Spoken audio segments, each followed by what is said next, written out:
उनका जो काम है वो अहले सियासत जाने, मेरा पैगाम मोहब्बत है जहाँ तक पहुँचे।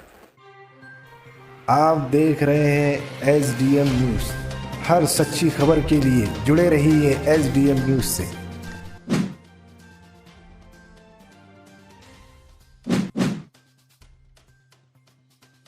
SDM न्यूज़ चैनल में आपका खैर मकदम है। मैं हूं रियाज अंसारी।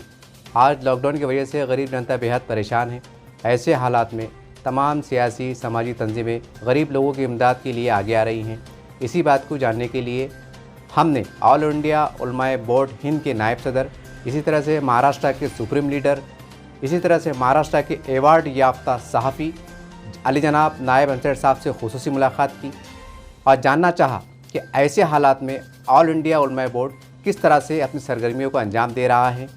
इसी तरह से हम तमाम नाजरीन को ये बात की मैं इत्तला देते हुए बेहद मसरत महसूस कर रहा हूँ कि ये वही नायब अंसारी साहब हैं जिनसे मैंने सहाफ़त को सीखा है।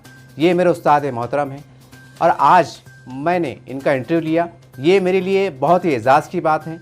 इस मौके पर उन्होंने मुझसे खुलकर बातचीत की, मेरी हौसला अफजाई की और मुझे तलखीन की कि वो साबित ख़दमी के साथ आगे बढ़ते रहें, सच्चाई का साथ दें और फ़िरक़ा परस्तों के ख़िलाफ़ डट कर आवाज़ उठाएं और कभी भी हिम्मत ना हारें। ऐसी तमाम पहलुओं पे हमारी गुफ्तगू हुई, खुलकर सियासी हालात पे तबादला ख़याल हुआ। आइए जानना चाहेंगे इस मौके पर मेरे उस्ताद मोहतरम यानी कि नायब अंसारी साहब ने किस तरह से हमसे बातचीत की। आज हम ऑल इंडिया उलमा बोर्ड के राष्ट्रीय नायब सदर अली जनाब नायब अंसारी साहब के ऑफ़िस में आए हैं। आप समझ सकते हैं कि मौजूदा हालात में कोरोना को लेकर गरीब जनता बेहद परेशान है। ऐसे हालात में हर सियासी पार्टी, हर समाजी तंजीम अपने अपने तौर पर काम कर रही है। यही बात जानने के लिए आज हम ऑफ़िस में आए हैं और साहब से जानेंगे कि उलमा बोर्ड ये एक बहुत सरगर्म अमल है और हमने इलेक्शन के मौके पे देखा है कि इनकी आवाज़ को बहुत ऊपर तक सुनाई दिया था और इनकी मौजूदगी को लोगों ने महसूस किया था। सर, ऐसे हालात में उलमा बोर्ड किस तरह से काम कर रहा है? कोरोना वबा के पेश नज़र जब से मुल्क भर में लॉकडाउन किया गया है, तब से उलमा बोर्ड की पूरे मुल्क गिर सतह पर यह कोशिश है कि हर ज़िला, हर ताल्लुका, हर रियासत, जहाँ पर भी हमारी यूनिटें हैं वहाँ पर मुतासरा अफराद की हर मुमकिन मदद की जाए। कहीं आप देखेंगे तो कलकत्ता, बिहार, उड़ीसा, उत्तर प्रदेश, आगरा और दीगर हमारी यूनिटों में जहां रोज़ बिरयानी के पैकेट तकसीम किए जा रहे हैं, गरीबों को राशन किट तकसीम की जा रही है, वहीं मध्य प्रदेश में, छत्तीसगढ़ में, नागपुर में, परभनी में, नांदेड़ और औरंगाबाद, इन ज़िलों में NGOs के साथ मिलकर हम लोग काम कर रहे हैं और चाहे जिस तरह का भी मामला सामने आए उसमें अपने इख्तियारात का या अपने वसाइल का इस्तेमाल करके उस मामले को हल करने की कोशिश करते हैं। इसके अलावा मालेगांव में, बम्बई में, भिवंडी में और दीगर अज़ला में जहाँ पर भी हमारी यूनिटें कायम है, धुलिया वगैरह में, उलमा बोर्ड ने ये कोशिश की है कि चाहे अनाज की किट हो, अभी रमज़ान में रमज़ान की किट का भी इंतज़ाम किया जा रहा है और इसके अलावा रेडीमेड जो फूड तकसीम किया जाता है या दवाओं का मामला हो, उसमें भी हम लोग कुछ फलाही इदारों के साथ मिलकर इस पर उसको अंजाम दे रहे हैं ताकि जितनी अपने हद तक कोशिश हो सके उससे लोगों को मदद हो। और इसमें ख़ास एक ख़याल ये रखा जा रहा है कि इसकी तशहीर से हम गुरेज कर रहे हैं, ना इसकी वीडियोग्राफी होती है ना फ़ोटोग्राफी होती है, बल्कि खामोश खिदमत खल्क के नाम पर यह फरीज़ा अंजाम दिया जा रहा है। हमारे कौमी सदर मुफ्ती कादरी साहब ने आगरा से वीडियो कॉन्फ्रेंसिंग के ज़रिए वज़ीर आला योगी आदित्यनाथ से बात की और उन्हें हालात हाजरा से वाकिफ़ करवाया। इसी तरह बम्बई में रियासती वज़ीर आला उद्धव ठाकरे से भी हमारे ज़िम्मेदारान की ईमेल पर बातचीत जारी है या वीडियो कॉन्फ्रेंसिंग और दीगर ज़राए से हम लोग अरबाब इक़्तिदार के साथ मुसलसल राब्ते में हैं।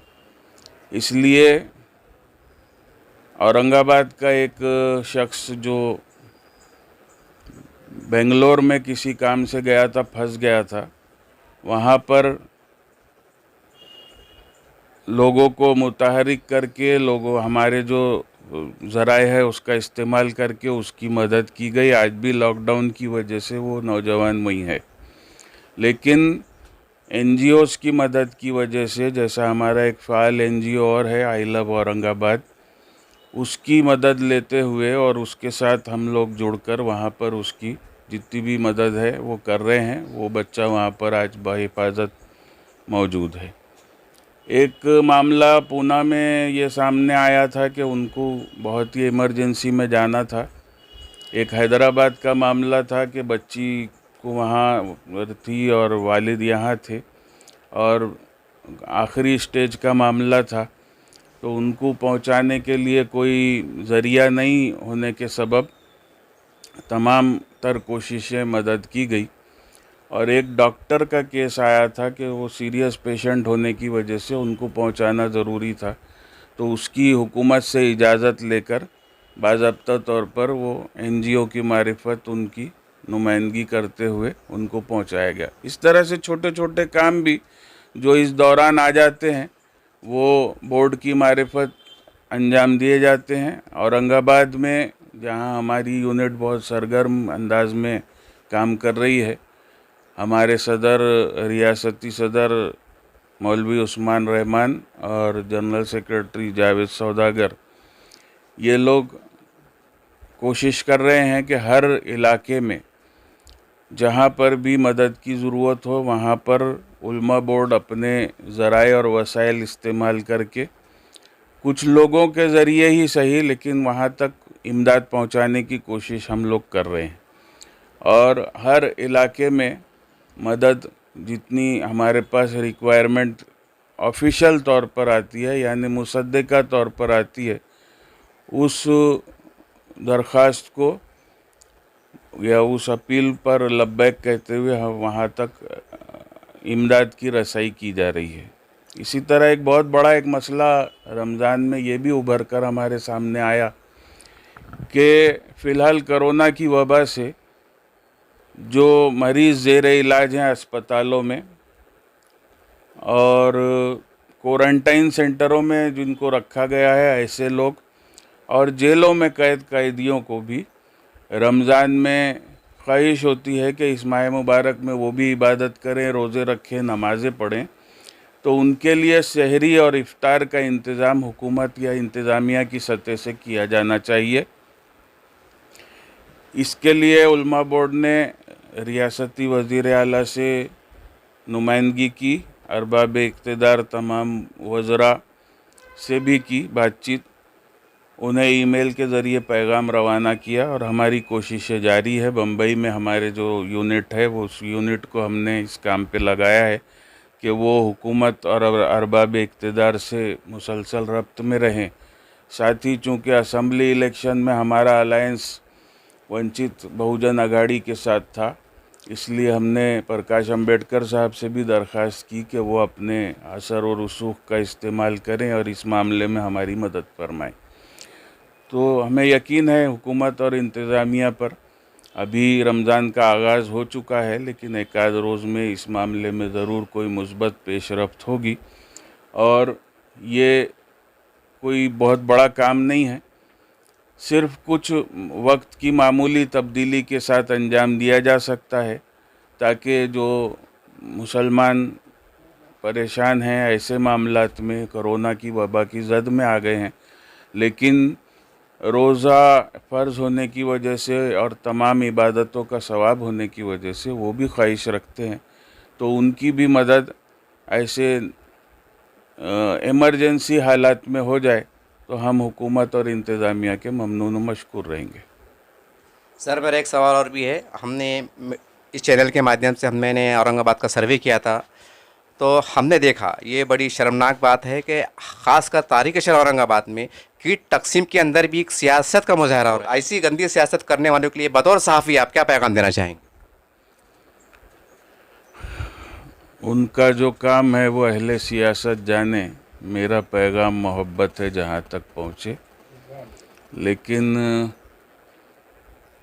इखलास में नुमाइश नहीं होना चाहिए और तमाम लोगों को इस बात का लिहाज रखना चाहिए कि देने वाला हाथ और लेने वाले हाथ के अलावा किसी को इस बात की मालूमात नहीं हो कि दर्दमंद की किस तरह से मदद की गई है।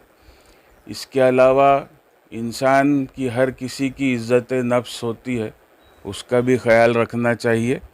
हम उलमा बोर्ड की जानिब से ख़ास तौर पर ये गुजारिश करना चाहेंगे तमाम लोगों से कि अब तक जो लोगों ने मदद की है वो बहुत अच्छा काम उन्होंने किया है, हर लिहाज से हम उनके साथ खड़े हैं और उनके लिए दुआगो हैं कि अल्लाह ताला उन्हें उसका बेहतर अजर अता फरमाए।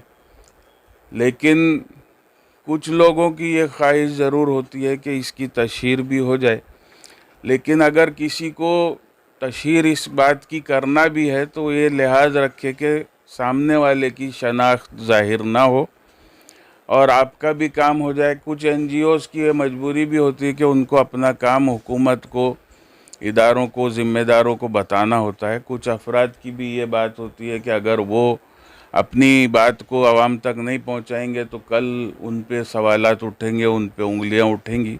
उसमें हो सकता है कुछ सियासतदान भी शामिल हों, लेकिन ये उनकी मजबूरी है और उसमें इस बात का लिहाज रहे कि किसी की इज़्ज़त नफ्स को ठेस नहीं पहुँचे और अपना जो काम है वो भी मुखलिसाना तौर पर अंजाम पा जाए।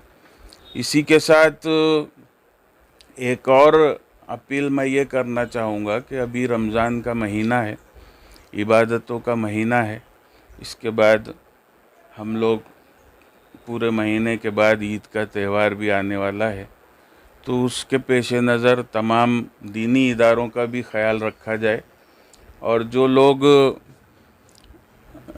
इस्लाम की खिदमत कर रहे हैं, दीन के किलों के मुहाफिज़ हैं, उलमाए कराम, हुफ़्फ़ाज़ और तमाम हमारे जो खादिमीन हैं, उनका भी ख़ास तौर पर इस माह मुबारक में ख़याल रखा जाए। इसमें कोरोना वबा की वजह से, लॉकडाउन की वजह से और वर्ल्ड हेल्थ ऑर्गेनाइजेशन की हिदायत के पेश नज़र मसाजिद में तरावी का एहतमाम नहीं हो रहा है। 5 वक्ता नमाज़ें महदूद तादाद में लोग पढ़ रहे हैं या हमारे ताउन के उतने ही मुस्तहिक और हकदार वो लोग भी हैं जो अब तक हम जिनकी मदद करते आ रहे थे।